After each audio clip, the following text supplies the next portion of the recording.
Welcome to the party, pal. Your friendly neighborhood master chaos here. I hope you're well. This is episode 5 of the films of Doris Wishman. Episode 5 is a big deal. If you're here, you're a badass. You're a cinema badass because only the real cinephiles would get to episode 5. Thank you for being here. It means the world to me. This is a labor of love. I know it doesn't really get the big views, but I'm doing it because I respect Doris. I've worked with Doris, and I think it behooves me to talk about her oeuvre. Luckily, today, we're talking about the second disc on the Moonlight years, and it's the best disc so far. Boom! Mind blown. Let's talk about some titties. Hail to the king, baby. Hello, motherfucker. Speaking of those luscious orbs that ladies love to flaunt, at least I think they like to flaunt them. At least they like to flaunt them in Doris Wishman movies. This isn't the boobiest box set. I'm expecting a third box set, as it's already been announced by agfa. I'm predicting it's called The Sunlight Years, and it's going to focus on her nudist movies, which is going to promise the most amount of skin. And that being said, a lot of the movies on this box set are almost tease movies, but I'll get into that a little later. Let's talk about the first movie in that disc 2 of Moonlight Years, and that is Another Day, Another Man. Another Day, Another Man runs 1 hour and 10 minutes. How do you make a movie that is wall-to-wall prostitutes but has no nudity? Well, somehow Doris has delivered the impossible, and it's a head-scratching oddity. While this is one of Doris's more cohesive stories, the film's plot also happens to be her most distasteful one yet. A newlywed couple is celebrating their new apartment when the husband is struck by a mysterious illness. Left without the main breadwinner, the wife has to figure out a way to bring home the bacon.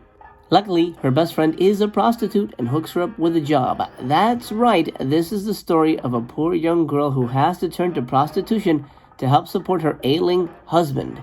What the fuck? On top of all that, Doris teases the hell out of her audience by having all the girls in skimpy lingerie for nearly the entire movie, and never once do they undress. Now, I know if I went to see this movie on 42nd Street, I would be expecting a little skin, and I'd leave halfway through this tame soap opera due to all the incomprehensible teasing. Nudity is never necessary, of course, let me make that clear, but we're talking about a movie that is specifically tailor-made for an audience that is expecting certain elements. This isn't for Disney+. It's like going to an action movie but having everyone keep their guns holstered the whole time. All that being said, the Shakespearean tragedy buried under all this lingerie and fluff is undeniably powerful stuff. Sure, it's awkwardly made, and sure, the fact that all the dialogue is dubbed in still makes everyone look weird and robotic, and yes, it's not a very sexy movie or even a titillating one, but script-wise, this one feels like something that would have been lauded over in Europe. If you're gonna make a naked lady movie, make a naked lady movie. I'm gonna pick the brain of Michael Bowen. He's gonna be here. He's actually gonna be episode 7 of this box set deep dive. I'm doing an exclusive interview with him. He is Doris's biographer. He actually factors into a commentary we'll be talking about forthwith. My first question is going to be, why do Doris movies interchange their nudity? It's weird to me, because some of her movies are basically girls naked the whole time, and some of them are just girls in lingerie, so it must have been an issue with distribution and the censors at the time. I don't know, I thought there were no rules back then for sexploitation and this kind of underground filmmaking, but I may be mistaken. Michael will illuminate me very, very soon, coming up later in this, box set series, so stay tuned for that interview. It's going to be very, very illuminating. Another Day, Another Man, beyond the fact that it has that tame soap opera feel and the girls in lingerie, which just feels awkward. Why are they in lingerie? Just put clothes on them. If they're not going to be naked, the lingerie just feels weird. Like they're just like lounging at home. It just feels weird. It's a weird element that I don't particularly get, but I guess that's as far as they could go. It's very strange. Now, all the sexy stuff is all groping, and it's not very erotic either. So my problem is I don't know who the audience is for this movie, because it's such an oddity on every level.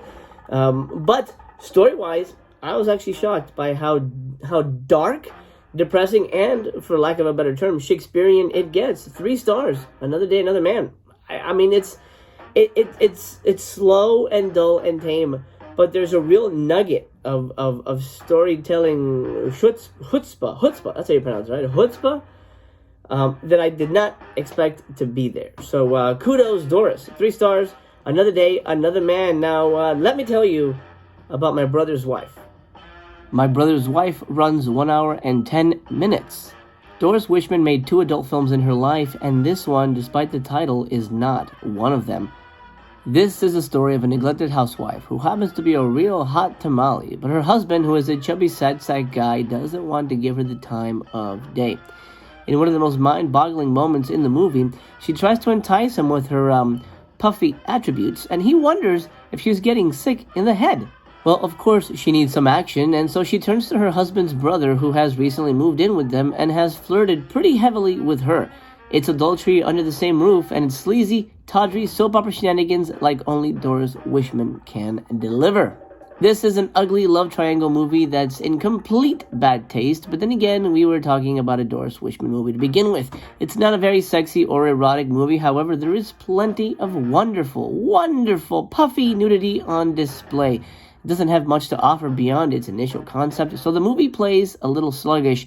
The characters repeat lines and beats in every new scene because there really is nothing else going on. Doris surprised me yet again with her Shakespearean storytelling. I mean, you could even call this one a Greek tragedy, and it's an honest distinction that I think the movie earns. It's not great, and it's full of a ton of fluff to pad out the runtime, but it also features a scene where a girl in lingerie sits her booty on the camera, so it can't be all bad. The only special feature on Disc 2 is a commentary with the aforementioned Michael Bowen for My Brother's Wife, and he gives a really great backstory as to the time and the making and the locations of the movie. I mean, this guy's been studying Doris for, I think he said 25 years. We'll talk more about him later when we have him here on this special series for a live interview. I hope, again, you'll join us for that. My Brother's Wife delivers the nudity and delivers the bizarre Greek tragedy, awfulness of Doris's plots. I don't think Doris likes happy endings. I don't think Doris really likes, soft, romantic kind of films. Even though she leans in that direction, she always likes to twist the knife. And honestly, I appreciate that very, very much. It's a good one. It's actually a really, really good one. Is it rewatchable? Not maybe immediately. I mean, I watched them back to back, because I watched it with the commentary right after. And the second time was a little dull, but at least Michael was there to keep me going. But it's one that I think I could probably recommend, but I can't go farther than 3 stars for My Brother's Wife. But we ain't done yet. We got one more movie to talk about.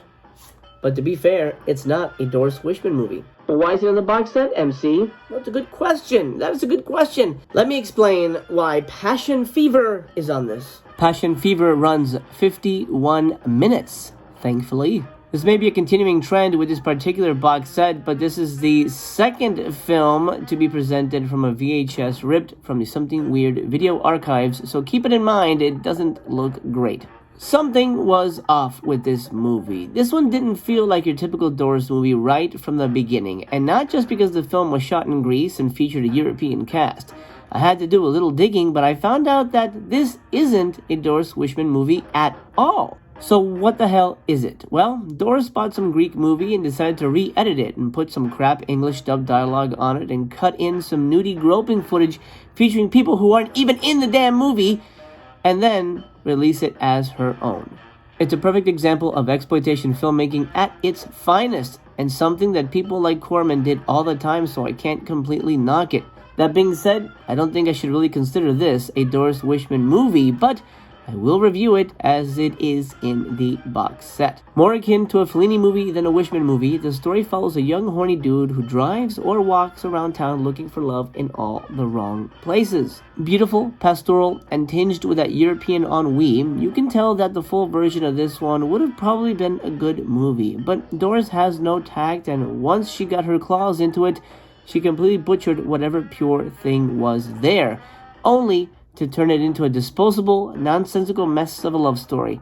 On top of all that, it ends with a pregnant child's suicide. Nice one, Doris.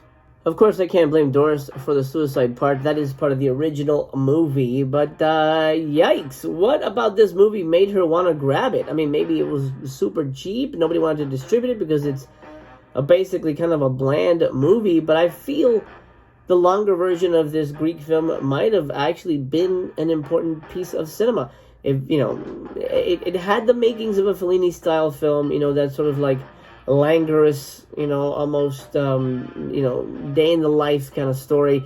Very, horny type of plot. That was all Fellini's kind of bread and butter there. So, without, honestly, sort of the style and artistry. But it felt like it could have been a big deal in Europe back in the day. So, I don't know how Doris got her hands on it. That's a question for Michael Bowen. We may talk about it. I may just ignore it because to me this is really a Doris movie. I don't consider it, even though she threw in some kind of sexy footage, which may not even be stuff that she shot. I don't know. But the fact that she just took somebody else's movie, re-edited, and put her name on it, that doesn't count. That doesn't count. Pretty much it. Not worth your time. 1 star. Passion Fever. Ignore at my behest. Well, at your behest? Whatever the term is, it's not worth it. Well, if you want to watch it, hey, it's your eyeballs. That'll do it for Disc 2 of the Moonlight Years, released by agfa. So far, this has been my favorite disc. 2 3-star movies. That hasn't happened. That certainly didn't happen with the first set, the Twilight Years. So, hey, this is a winner chicken dinner. That being said, the movies aren't great. Keep that in mind. If you've never seen any Doris Wishman movies, don't go in expecting something groundbreaking. But if you love outre cinema, then, again, I think it behooves you to own the Moonlight Years. Sex Perils await us in episode 6, coming soon, baby boon. It may be out now, depending on when you're watching this. But episode 6 will cover the last disc, the last 3 movies on the Moonlight Years. There has not been, as of the recording of this video, an announcement for the 3rd box set. Hopefully, coming soon, we will hear from agfa. They did say they were going to release them all in 2022, so fingers crossed that is the case, and we can round out this review series. But episode 5, put to bed. Thank you so much for joining me. If this is the first time we meet, let's hang out again. Do me a favor, subscribe so we can do it again, because, man, it's just an honor to spend so much time with you and talk movies with you, not just Doris stuff. We're going to talk about a whole bunch of shit, and I hope to get to spend some time with you again. I honor and I treasure your time, and I appreciate you sharing that treasured time with me. Okay, pal, let's call it a day. I love you. Take care of yourself. Remember, it's a crazy world out there, but as long as we can bond over something as simple and magical as movies, then maybe we can survive the day. Take care of yourselves. I bid you a hearty adieu.